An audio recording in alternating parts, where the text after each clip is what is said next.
What's going on, everyone? Welcome back to another FPL video. Today I'm going to be going through the deadline stream for Game Week 34 for the FPL season 2020-2021. This is my channel FPL Inkling. My name is Mo and I'll be going through all the questions that you guys have sent me before the deadline, and I'll be revealing my team as well, which you guys are already aware of from my team selection, and we can go through any questions that you guys send through to me regarding the game week or future game weeks ahead. Now, before we kick off, as always, if you're coming here for the first time, welcome to FPL Inkling, and if you've been here before and you come back again, thank you so much for returning and viewing my content.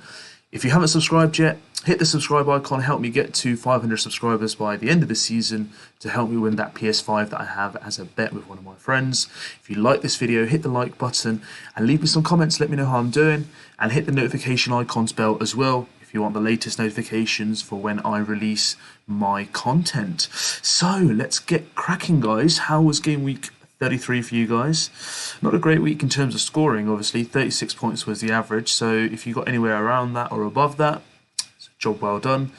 I was quite fortunate. I got 48 points, so it's okay. I mean, I kind of wish that Bruno gave me a return against Leeds, but that would have definitely made my week a lot happier. But no worries, let's take that through. So how is your planning going, guys? What have you guys done so far this week? I haven't made any transfers, but I've made a rotation in my squad. So as mentioned before, I've brought in Kane and Son from my bench, and I've put in Ollie Watkins and Konsa on the bench. Now, the reason why I've done that, Luke Shaw, for me, I think he has more of an attacking return. I don't expect either of them to keep a clean sheet. Villa haven't kept one for about 6 to 7 games now anyway. But either way, if Rudiger is kind of like rotated because of the Champions League, then at least he can come off the bench. But I expect Rudiger to have a good game against Fulham, and Brighton are playing Leeds, so that's why I have Alioski in my squad. So this is my backline for this game week going. In terms of my midfield, Son, Salah, Fernandes, Lingard and Jota. The only person I'm looking at the moment is Jota. Am I going to look to keep him? It depends, because he came off on the 57th minute. Now, I don't know the reason for that. Was it an injury, or I'm not entirely sure from Jurgen Klopp, but I'm going to really monitor him for this game week. If he doesn't play to my liking, or I don't feel like he's hit any form, then there's a likelihood I might take him out. Potentially could look to bring in Greenwood. If not, I might look to bring in Dallas for Alioski. I'm not entirely sure at the moment how I want to play it, so I'm playing it by ear. I want to give it one more week to see what my decision is going to be. But the fixtures are far too friendly for Liverpool for me to even consider taking him out. So watch out for this space, and I'll keep you guys posted. Sorry about that. In my front line, I've got Patrick Bamford and I've got Harry Kane, who's going to be my captain. For me, he's like the vital player for this game week. I expect him to go big. Sheffield United, are the worst team table-wise in the league at the moment. And if Kane can, kind of catch some kind of form, and Son can help him settle, even he can help with the assists as well, then I believe that he'll be a great asset this week. So I think he's going to be the most popular captaincy choice. Differential wise, people want to go, maybe Son might be the second best option. If people want to go really left wing, maybe Lingard against Burnley, Bamford against Brighton. It's entirely your choice to see what you feel. I mean, any Man City player, but there's a risk of rotation. Iheanacho might be popular for captaincy, so there's various options, but Kane for me will be the number one choice for most managers in this game. So let's go through a few questions, guys, for what you guys have sent through to me. Would I recommend any other defender other than Dallas from Leeds? I mean, I've got Alioski in. I've had him in for a while, so I mean, I wouldn't recommend anyone else. But if you were to bring in another defender that you want to cover from Leeds in terms of the fixture swing they're going to have, then I would definitely say Alioski will be a good chance of you getting some good points. He's kind of like a firm, confirmed team name sheet unless he's injured, playing for Leeds. So that's who I would recommend potentially you looking at. In terms of budget-wise, he's pretty friendly as well. Let's have a look at what his price is. Yeah, so he's 4.3 mil, not bad at all. So if you're looking to bring in some budget defending, then he is your man. Is it time to get rid of Bruno, as he has blanked for a couple of weeks now? Let's have a look. So I'm not getting rid of Bruno. I did it once already earlier in the season, and it did cost me big time. He went on this mad run. I can show you here: Everton, West Brom, Southampton. He got like 3 game weeks of double point returns. He's still owned by around 56% of managers, which is quite good. This season's got 16 goals and 13 assists. Yes, he has had a kind of lean patch in form in the last couple of game weeks, but you can never write off a player with his kind of capacity or his talent. He's on set pieces, pretty much nailed on to play every single week. In terms of like the big guns, I would definitely have him as my first choice in your team. So don't get rid of him just yet. If you've got a long-term plan for yourself and you've got like a vision how you want to go around, that's perfectly fine. But if you were to ask me personally, I'd keep Bruno in your squad. I'd rather have a squad with Bruno in, misfiring, than not having Bruno in and he fires in 1 game week. That's just my choice. But again, if you've got a long-term plan, please stick to it and go through it with it. Should I bring in Pereira for Jota? I mean, Pereira's been insane. And let's look at his stats for the last couple of game weeks. Yeah, he's got around 23, 25, 35, 44 points in the last 5 game weeks, and he's got 4 goals and 2 assists, so he's got 6 returns already. In terms of fixtures, I mean, there's a few Reds coming up there. They've got Wolves this week, so a nice little Midlands derby. He's only owned by around 5.2% of managers, so maybe a differential captain option, as I've mentioned in my captaincy video, might be a shout. Over Jota, if you're doing it for just 1 game week, I can understand, because then if you look at the fixture swing, it's quite difficult for West Brom, and I think they might be quite like depleted now after that final minute draw with Aston Villa. So it might be one of those where they kind of go off form now, where they just play each game for the sake of playing the game because they don't have that kind of motivation to stay up in the league. It'd be worth seeing, but if you're doing it for just this week, I can perfectly understand your decision because of the game week fixtures. Jota getting United and Wolves for West Brom. I captained Trent last week, and who to captain out of KDB or Kane this week? Well, my number 1 choice or target for this game week was Harry Kane anyway. So I would say Kane. I mean, if you look into Kevin De Bruyne, the only thing I'd say is there's a risk of rotation because of the Champions League games. Yes, they are 2-1 up in their game. Will Pep players roulette? He pretty much knows that he's won the Premier League, so I can understand your decision because of the fixture of Crystal Palace. But the only risk of that is the rotation risk, whereas Kane, you're pretty much fingers crossed guaranteed unless there's an injury. They will look to be playing him because they want to play or qualify for the top 4 for the Champions League. So for me, out of those 2, I would say definitely Harry Kane. Okay. Wood for Dominic Calvert-Lewin. I mean, Wood had that manic 4 returns last week with a hat-trick. I mean, Calvert-Lewin, ever since his injury, hasn't kind of been the same player since the turn of the year.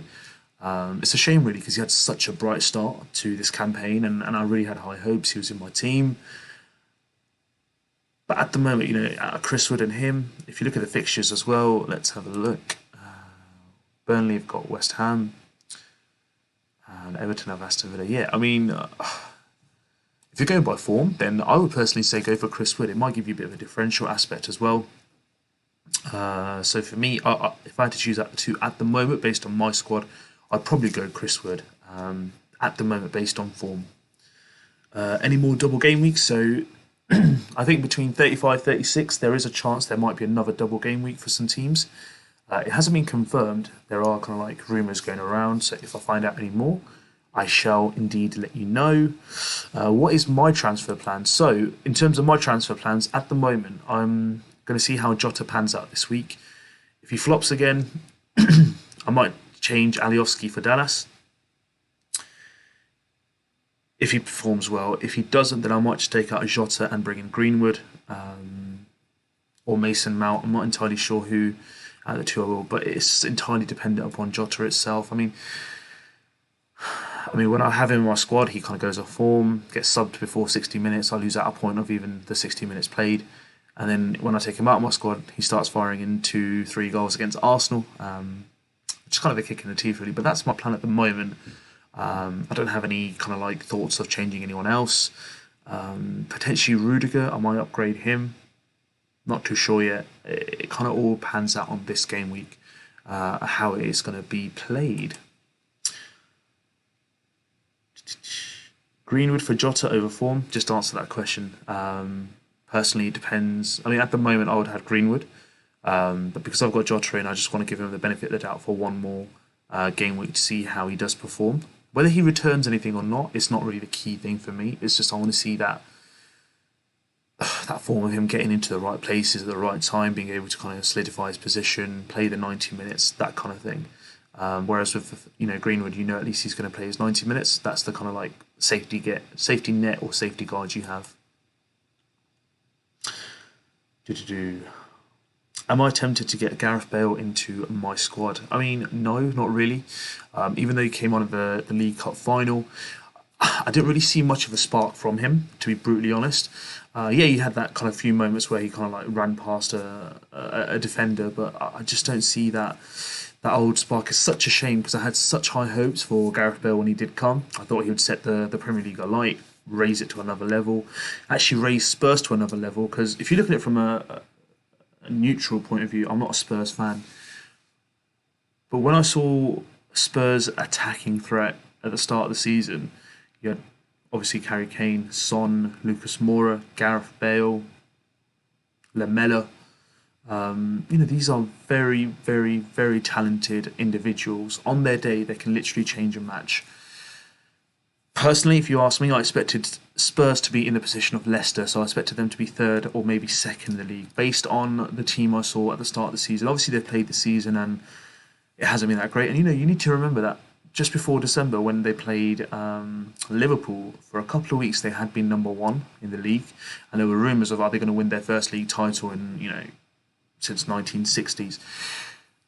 So there was a huge expectation from Bale himself, and I don't think he's lived up to it. It could be injuries, could be the pace of the Premier League. I'm not too sure. It's a shame, really. I really wanted him to set the league alight, but despite that, I'm still not tempted to bring him in unless he bangs a hat trick in against Sheffield this weekend. Then could be tempted, but for now, not at all.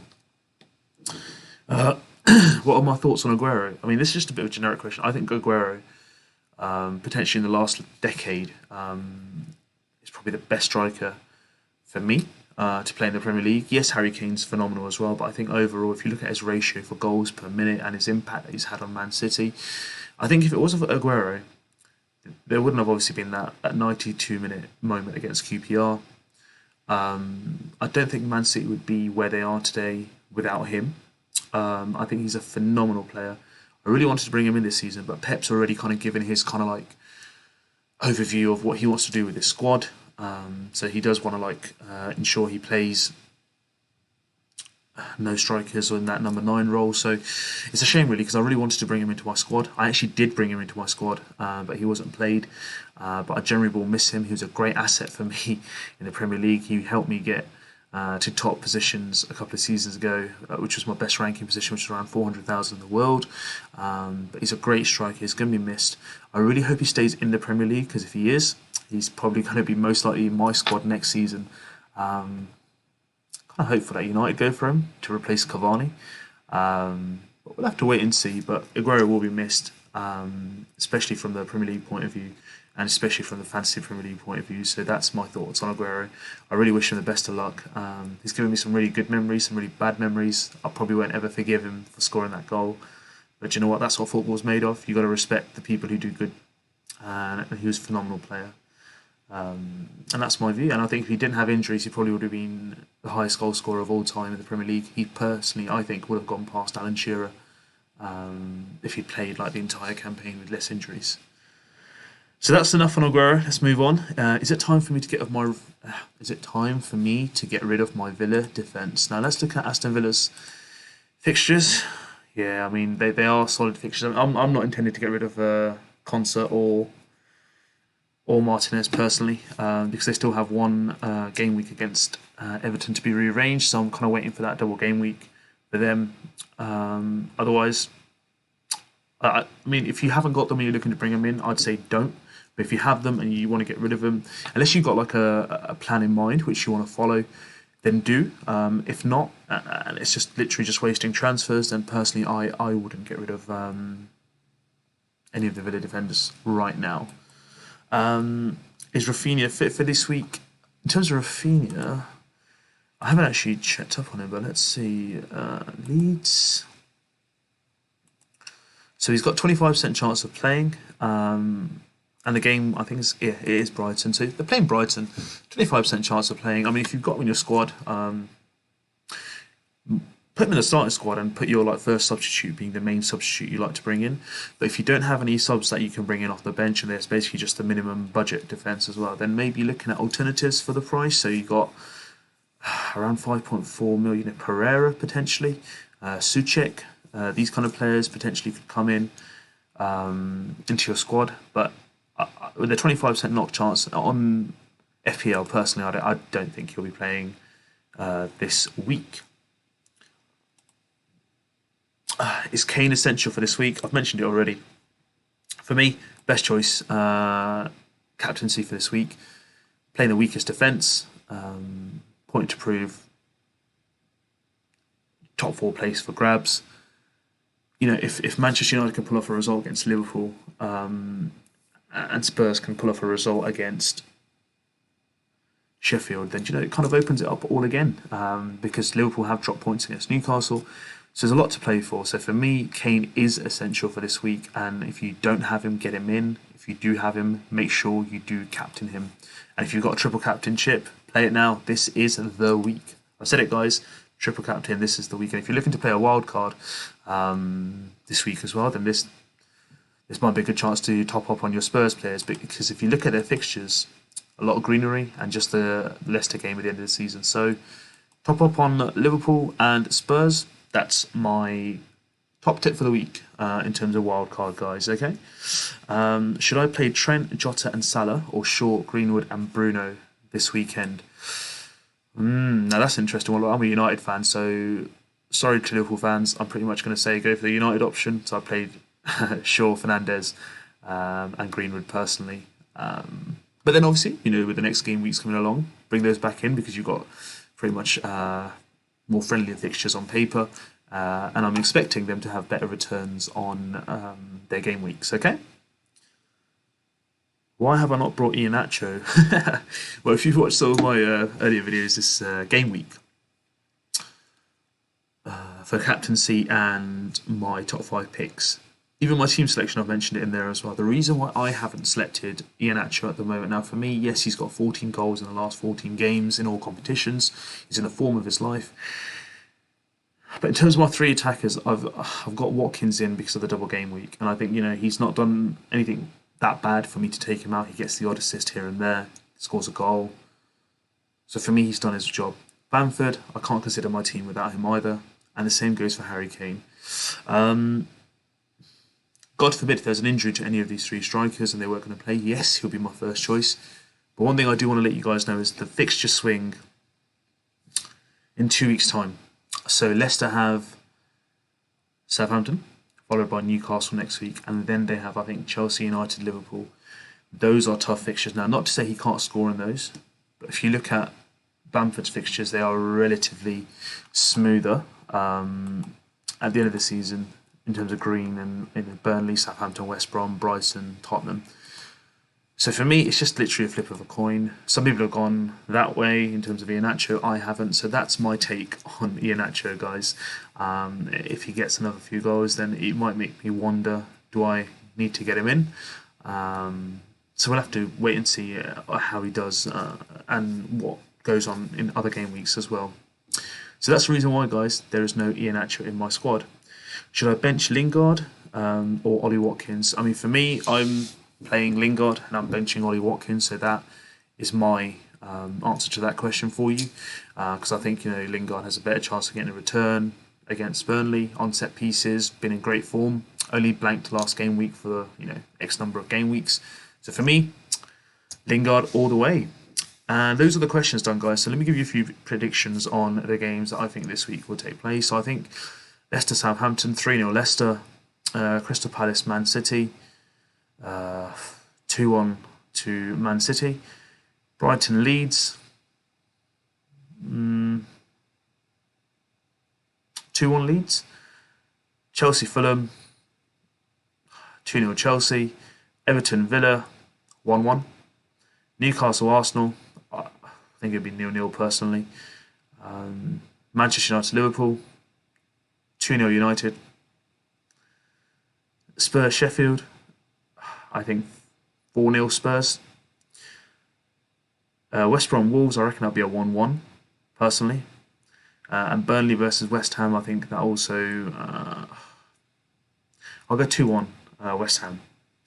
So it's because I think they'll be going for the top four places, and they'll be really giving their all shots. So that is my predictions for Game Week 34. Please remember your deadline is this Friday, which is the 30th of April 2021, 6:30 p.m. So get your squads in, make sure you choose the right captain, get your squads finalised, keep up to date with the news, watch this video. Thank you so much for viewing it, guys. If you've liked what you've seen, hit the like button.